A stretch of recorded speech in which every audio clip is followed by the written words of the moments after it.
So we've decided to look into the standards for math practice, specifically standard one, make sense of problems and persevere in solving them.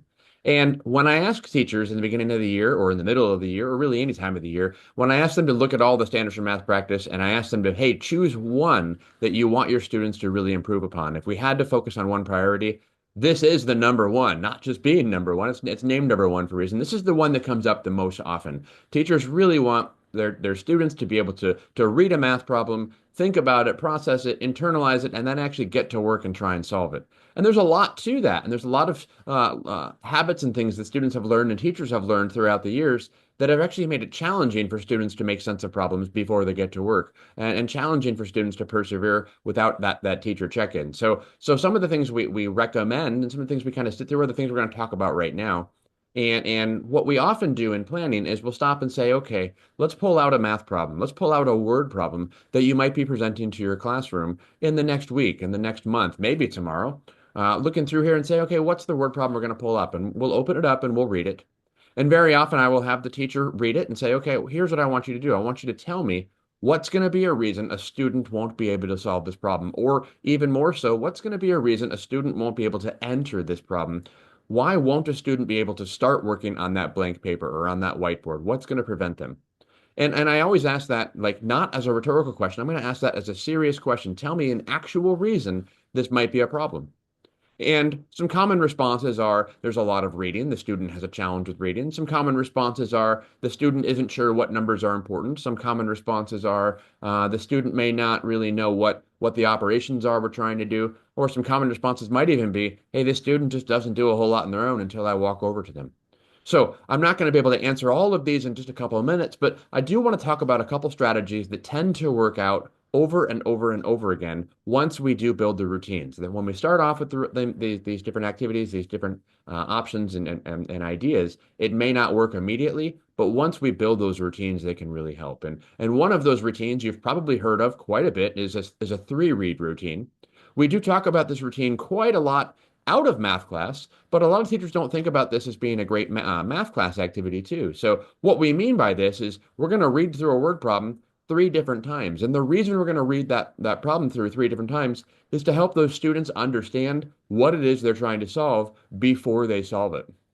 I usually like to have students do this when the pencils are away, the markers are away, there's no books out, there's no papers out. Maybe we're looking at a screen, or maybe I'm reading it orally, or maybe I'm looking at it on a board I wrote it. But I'm going to present a problem, and I'm going to read it the first time. I like to read it the first time. I recommend teachers read it the first time so that there's no decoding issues, so that there's no reading challenge issues like that. The first time we read it, I want to make sure everything's pronounced correctly, make sure we're going through. And I always like that first read, that first full read through to stop and say, okay, what's this problem about?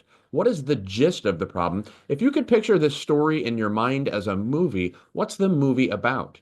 And then I toss it out to the classroom and say, okay, what do we think? What do we think it's about? And at that point, I honestly think of myself almost like as a hostage negotiator looking at that. Whatever a student says, I'm going to say, yes, that's great. Oh my gosh, yes, that's great. It's about, yes, we're going for a walk. Yes, it's about a walk. And if a student says it's about addition, I'll say, maybe it might be about addition. But looking through here, I'm just going to try and build some engagement. I really want students, though, not worried about circling numbers, underlining questions, none of that stuff. Just thinking about what is it we're trying to solve? What's the problem we're trying to solve in the sense of what's it about? So are we going on a walk? Are we at the beach? Are we in the forest? And then very often I will then flip it around and say, okay, who of you in this classroom has a similar experience? As we're thinking about that, who of you has an experience that's like the story that we have? Who can share something about your own life that is similar to the problem? And I'm very specifically taking up class time to do that because what that's doing is that's connecting students' lives to the math we're doing. The more we actually make those connections, the more we lean into the words, the more students are gonna say, hey, this connects to something in my life, or at least some other student in the classroom's life. And we're gonna hear less and less, when am I gonna use this in the real world? I still may hear it sometimes, but if I talk about the real world every day, every problem, that brings the real world into life and makes it more interesting. What that also does is that helps students to kind of picture an idea, picture a scenario in their head before I even ask a question. It creates an early entry point for students to come in here. So that first read, often it's a few minutes, really just what are we talking about here? And then there's a few different orders of the second read you can do. I do like the second read to kind of be a read through. Maybe it's a choral read, maybe it's another student reading, maybe it's even me reading a second time. But then I'll ask, hey, what's the question we're trying to find out? What are we trying to find out when in this problem? What are we trying to answer? Is it a question with a question mark? Is it a directive? Is it a multi-part question? What is it we're trying to answer? And I'll have a student answer that question and say, okay, what are we trying to find out? And then maybe I'll have another student say, can you rephrase that in your own words? Can someone explain that in different words so that we all understand where we're going? And if I've already anticipated there's going to be some confusion about what that question will be and how students are going to work with that question, I might kind of delve a little bit deeper and kind of define some of the words we have and kind of talk some about the pieces here. I'm not going to talk about how we're going to solve the problem. I'm not going to say this is an addition problem or subtraction problem, multiplication problem. I'm not going to get into that. I just want to know what is it we're trying to find out. We're trying to find the total number of shells that were collected by all the students. We're trying to find out how many bottles of soda are left over. Whatever the thing is we're trying to find out, I want to make it nice and simple so that every student knows here's what we're trying to find out. If I have a particular student that I know is going to raise their hand in a few minutes saying, "Hey, mister, how do I don't know what we're doing." I'm going to call on that student and tell me, "Hey, Jack, Jessica, whatever their name is." I'm going to say, "Hey, can you tell me what is the problem about?" I want to anticipate that they're going to ask me the question ahead of time so that I don't have to go over and then and re-ask it as we're doing there too. So then the third read, so now we know kind of what we're solving. The third read, I love this little read as a quick little check-in. We read it through again, maybe a choral read, maybe another student reads it. As long as we can kind of have someone that can decode well, so it's not a decoding exercise, we can read through. I love my third read to be actually a turn and talk.